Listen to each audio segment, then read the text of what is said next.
Right, my next guest this evening is Dr. Yubraj Sharma. Thank you Hello. so much, Yubraj, for joining me. He is a medical doctor, and he's also the Dean of the Faculty of Homeopathy. He has his private practice, and his knowledge knows no bounds. So, Yubraj, it's wonderful to have you. And obviously, you're the lead homeopath here in this brand new clinic.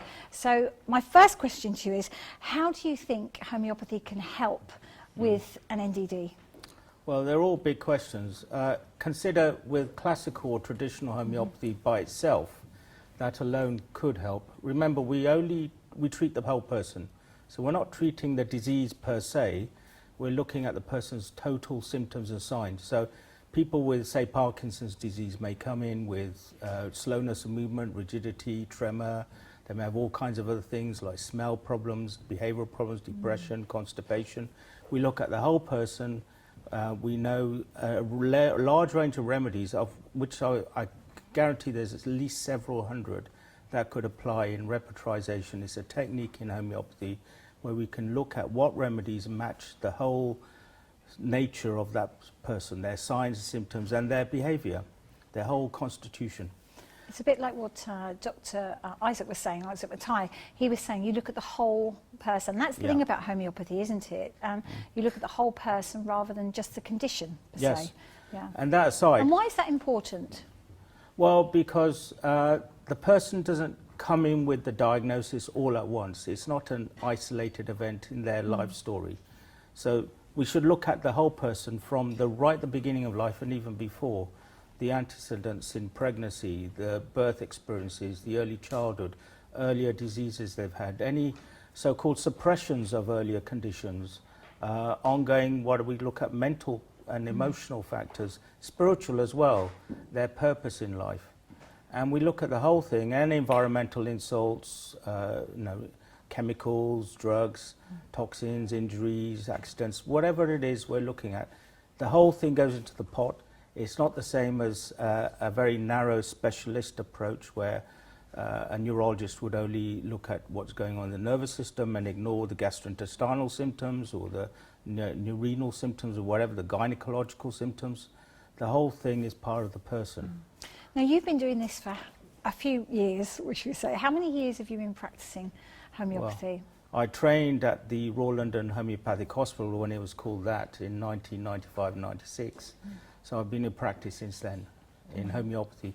I also work, and I'm a registered herbalist and healer, acupuncturist and hypnotist as well. And that's really important to you, Yubraj, isn't it? That kind of, as you say, you take the whole approach. It's not just one thing. And why do you think that's important, particularly with anyone that's suffering from a neurodegenerative disease? Well, interesting, of course, homeopathy needs to continually build up its research base in all conditions, including neurological. But for example, in herbal medicine, there's well-known herbs in Chinese and Western herbal medicine which are neuroinflammatory, anti-neuroinflammatory, or protective against, say, neuroinflammation, or herbs that are well indicated, say, if someone's got an underlying liver problem, you can get hepatic encephalopathies, or if someone's got a kidney problem, they've got renal encephalopathies. So there's a range of herbal treatments. A lot of people, for example, are researching resveratrol or curcumin, herbal extracts and products for specifically neurological conditions. That's and then acupuncture. There's research now showing acupuncture as a standalone treatment for Parkinson's, not using any other complementary modality. So all of these approaches have some part to play. Yeah, and for you, it's obviously really important in the work that you do, and it's wonderful, obviously, this clinic that we have. How do you see this clinic is going to unfold, Yubraj? What are your hopes for this clinic? Well, I mean, a lot of it is driven by patient demand, so I'm sure word of mouth will spread. But I'm pretty sure that other than involuntary motor neurone disease, motor conditions like Parkinson's or Parkinsonism, I think we'll widen our referrals to probably including chronic pain, sleep disorders, chronic fatigue syndrome. That side, I'd like to be able to develop clinical guidelines. There's hardly anything out there in complementary alternative medicine and in homeopathy as standards or codes of practice or clinical guidelines for neurological conditions, and there's a kind of lack of research and audit in neurological treatment across Why is that? Why is that, Yubraj? I think partly because it's very complex. The brain is the most complex organ in the body. To understand how to treat neurological conditions, ideally the practitioner should have competency in neuroanatomy, neurosciences, and neurology.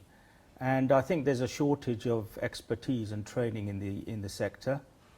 I think also traditionally, it's interesting actually, the brain is not regarded as an organ in traditional Chinese medicine.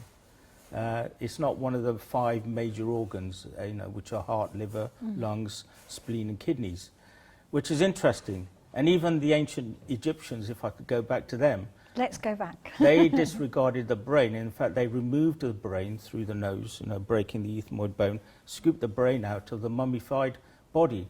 The brain was seen as some kind of waste tissue. Now, that's not because they didn't believe that the brain has a function. Yes. But across traditional systems, the brain has been regarded and neurological conditions as not isolated. They are part and parcel of disturbances taking place in other organs. So, for example, in Chinese medicine, kidney essence deficiency is a well-known causation for neurodegenerative disorders, particularly in early childhood. Hepatic diseases, liver patterns are well known in Chinese medicine as well for what are called wind rising, creating things like strokes and dystonia and dyskinesia. Spleen patterns are well recognized in things like what are called chronic neuroinflammation now, or dampness patterns. So really, the brain can't be seen and treated as an isolated organ. It's part of the whole body. Part of the whole body. Yeah. And when you see your patients, are you seeing an increase in any kind of NDD condition at all? Well, all the chronic neurological conditions are increasing globally. It's not just me. Yes. Everywhere. And why do you think that is? quite a lot of questions. I mean, one of the reasons I think now is, unfortunately, we don't rest our brains enough. That's so true. The nervous system is so exhausted in so many people through information overload, chronic use of digital devices, and the massive amount of stress that goes onto the nervous system through the demands of life. For example, education uses up so much nerve energy in children that they enter in chronic fatigue states. Did you know that the brain uses up at least 25% of the glucose that you make release in your metabolism every day? Really? So if you think too much, yes, you're going to drain your energy field. And the brain is highly critical. It can't take much more before it has to rest. Which is why chronic fatigue has become kind of a 21st century illness, hasn't it? Lots more people are suffering with chronic fatigue now. That's right. And I think even if a patient was self-reflective enough, they'd probably recognise that they're using up a lot of their reserves by thinking too much. It's an interesting way to look at it, because most people wouldn't probably stop. But when you're told by somebody in the complementary world, stop, breathe, think, that actually is a good thing to do, isn't it? Yes. Yeah. And I'd like to jump on that point, the thinking, because most people aren't trained to think. We go through education, but we're not taught how to think. We're not taught about mindfulness, it's very about true. how to stop the mind. Actually, stopping thinking is just as important as knowing how to think. And we get set into habitual patterns of thinking.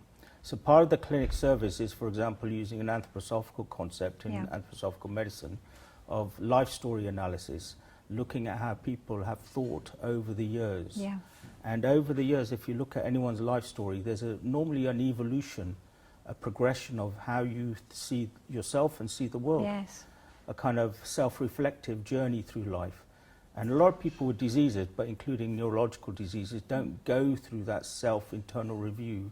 They don't transform their life. It's interesting. Why do you think that is? Why do you think they don't take that moment? I think a lot of it is boiled down to society, our culture. Western culture doesn't have the same mindset, say, as a reflective, mystical. We don't have a culture where we believe in the soul or in consciousness. as something outside of the body. Consciousness is seen as something that's an offshoot of the brain. And where is consciousness after all? But do you think maybe the younger generation are looking at that now and viewing things a little bit different to maybe an older generation might? Yes, because an older generation would go to the doctor, they would take the medicine if the doctor told them to take the medicine at a certain time every day. Whereas now the younger generation are questioning, aren't they? And learning more about mindfulness and other sort of complementary therapies. For sure they are, and I think there again there's a bewildering large increase in choices and information that young people get. I wouldn't say all paths are correct or true. We're not saying we are, that we know anything right, but I think people should also question critically what they also hear. Yes. Including in the spiritual sense, what they hear in the spiritual world. There are unfortunately quite a lot of cults out there as well. Yes. And we're not trying to make any false promises. We're working with people, patients, who are ready to help themselves, who are ready to understand, say, the cause of their illness, but we can't guarantee that we're going to reverse that condition. But we're going to do what we can to support them. I was going to say, support is really the thing. And I think that's the thing about homeopathy in particular. It's a very supportive medicine as well, isn't it? It's not just, here's your medicine, that's it, go away. Homeopathy is one of the most gentle of all therapies. In fact, an interesting observation, and I remember reading a letter from George Vathilkas to the Homeopathy Journal, which is the leading peer-reviewed journal of the Faculty of Homeopathy, who commented, actually, when you ask people in follow-up sometimes, they tell you they're not any better, they haven't improved. But actually when you quiz them and you ask them and remind them of their earlier symptoms that they presented with, they can't remember them. And sometimes, and this is the magic of homeopathy, it makes people actually forget what they used to have. How wonderful is that? That's not just an absence of symptoms. No. It's a total wipeout of those symptoms. And we talked about research, and Dr. Issac Mathai talked about the importance of research. And I know that's something that is very important to you, and that's what we're going to be doing here in the clinic. Yeah. Why is that so important?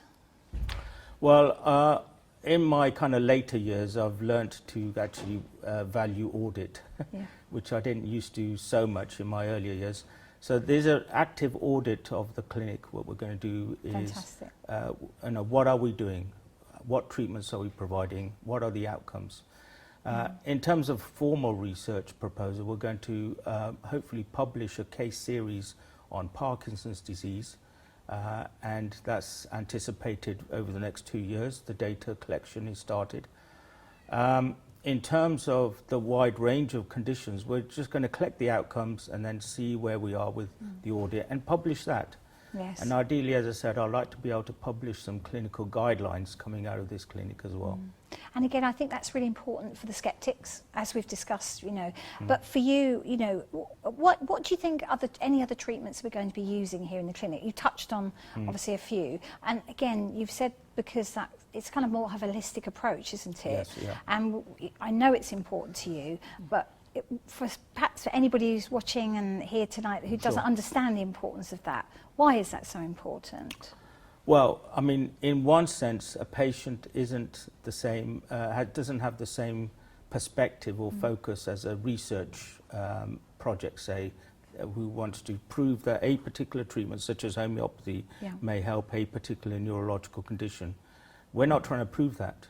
We're not doing a prospective or randomized or controlled trial.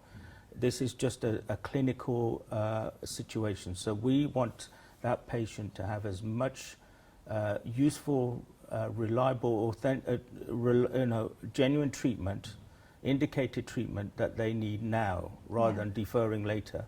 So by adding herbal treatments, for example, alongside homeopathic, the two may support each other.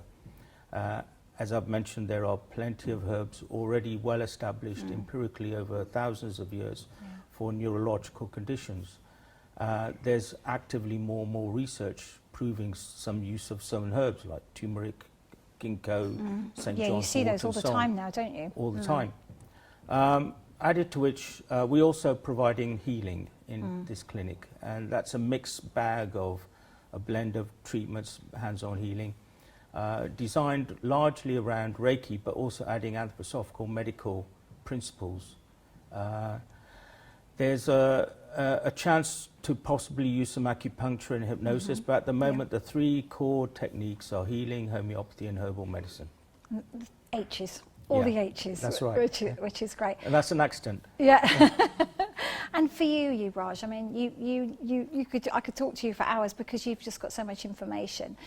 Is it important to you that this information gets out to everybody so that they have an understanding about what you do and what we can do here at the clinic? So how do we do that? How do you think we can do that? Well, I think one is that through centres like the Faculty of Homeopathy and other bodies, and obviously Homeopathy UK, we're going to launch some webinars, some within the profession, within the sector, not for the public at the moment, which will be educational. The clinic will also be a teaching clinic, which will hopefully allow some participants to observe. I think that's really important, isn't it? So that students can come, whilst they're studying homeopathy, they'll be able to come here and watch and see what we do. That's right. And I'd like to be able to publish into some of the journals the anthroposophical and Chinese principles alongside the homeopathy, so it can be truly seen as an integrative approach, which hasn't really been done out there within the CAM sector. So it is a pioneering clinic then? In a way, yes. Yes.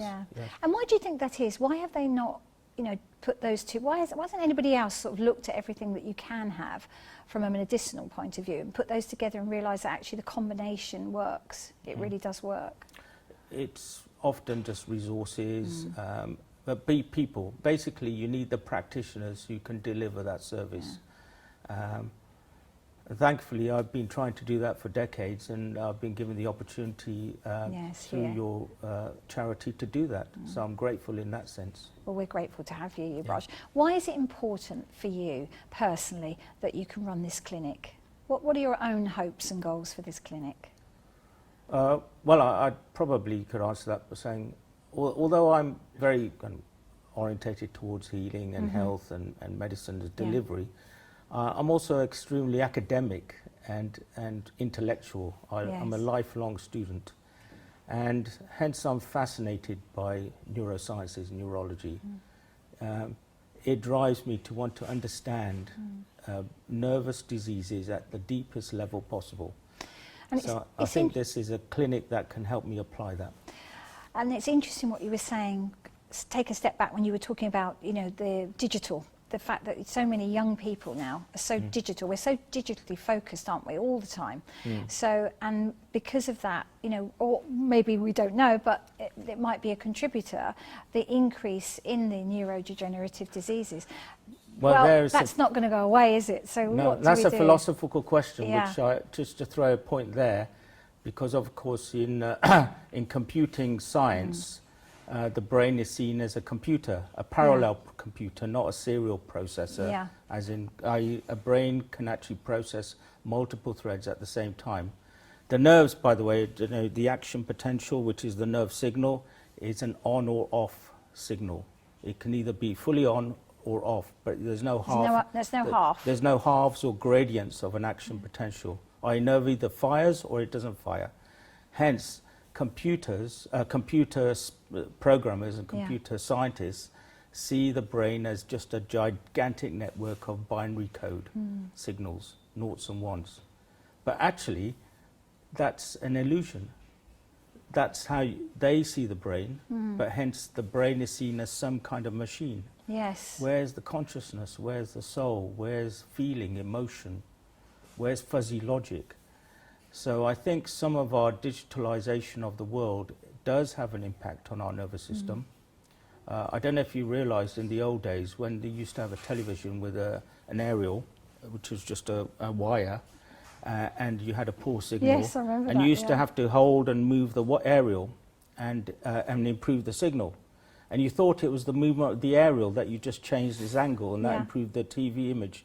No, actually, what you did is by touching the aerial, you extended it by your nervous system, which is your brain and your spinal cord and peripheral nerves. So the whole length of your body down to ground extended the aerial. And people now realize, I think, more and more neurological conditions are affected by high electricity pylons, electromagnetic There's been lots of studies waves. on that, and they always tend to squash those studies, don't they? They try desperately right. to say, no, no, no, that's not right. There's been lots of studies about, you know, mobile phones, putting it to your ear. You know, what are your thoughts on that? Well, don't get me wrong, I'm actually for 5G only because it's a progression of technology. Absolutely. We're not going to go backwards, we go forwards. But the human nervous system is affected by all kinds of signals, which we're only developing an awareness of later, microwaves. So I would say what we need is not an exclusion of technology, but more helping the brain and the nervous system how to become more resilient. Which goes back to mindfulness, doesn't it, really? Just learning to switch off. So we're not saying there's nothing wrong with technology. We are in a world now where we are in a digital world, and that's not going to go away. But having the power and the knowing what that can do to our body, just to switch off. That's right. Just for 10 minutes or 15 minutes a day. Yes, how to turn off mindfulness. And as I said, remedies also help.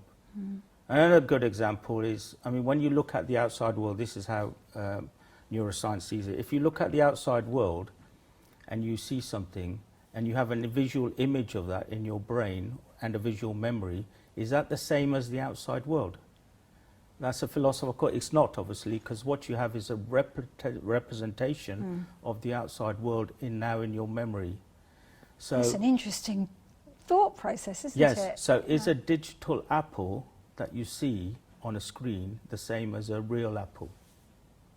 Now that's a question for everyone. So what is the image in your brain? A digital copy of a digital image, or a memory of an analog real image in the world?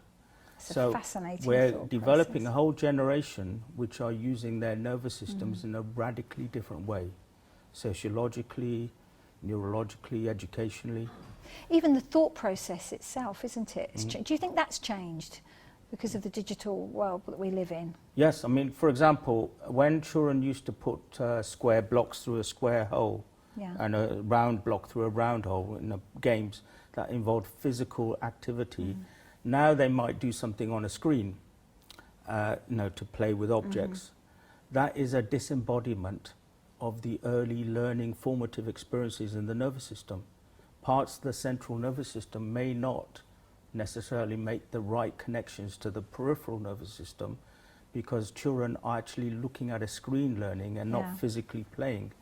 And are we seeing an increase with children with neuro diseases at all? Yes, unfortunately, but some of this is driven by diagnostic advancements for neurogenetics. A lot more children have diagnostics of neurological conditions. Unfortunately, one of the top 10 neurological conditions on a Lancet Neurology report from 2021 survey of the world is that cerebral palsy, childhood burst trauma, preterm brain injury, and autistic spectrum disorders are in the top 10 of all neurological conditions in the world. So yes, I mean, neurodivergency is obviously on the increase for a number of reasons. And unfortunately, a lot more babies may not be born with the right brain health. For example, preterm babies.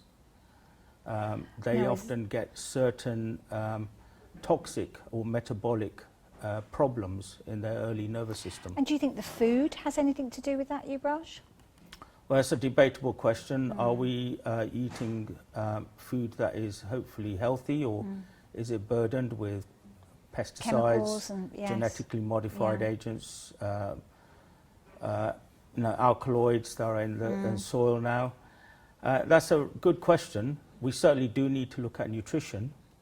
And I think there's more and more evidence now that junk food, fast food with high salt, high fat content, poor levels of vitamins and minerals are not healthy for developing children. And it's that's a whole other conversation we can have. Yeah. But for the clinic, Yubraj, obviously, as I say, it's absolutely wonderful that we've got you, and we've already had loads of people, contact us wanting to see you, to speak to you, and it is going to be open to anyone, isn't it? It's going to be open to any age. Doesn't matter where they are in the country. They're very welcome to come and speak to you and talk to you, and just maybe get a better understanding. Maybe just have a conversation with you.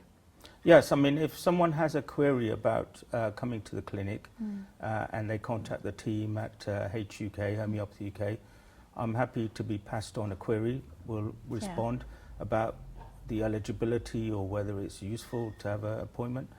It's a low-cost clinic, so it's not going to make a massive financial outlay. We cover our costs with the remedies, but we're not charging great markups at all. So I think people can take a chance, and it's totally complementary and integrative. No medical or ongoing medication or treatment is stopped. We work alongside whatever else therapies they're already having within conventional medicine, and where possible would like to be able to write to their referrers or to their GP with a medical report, an update of the clinic service, what we're providing.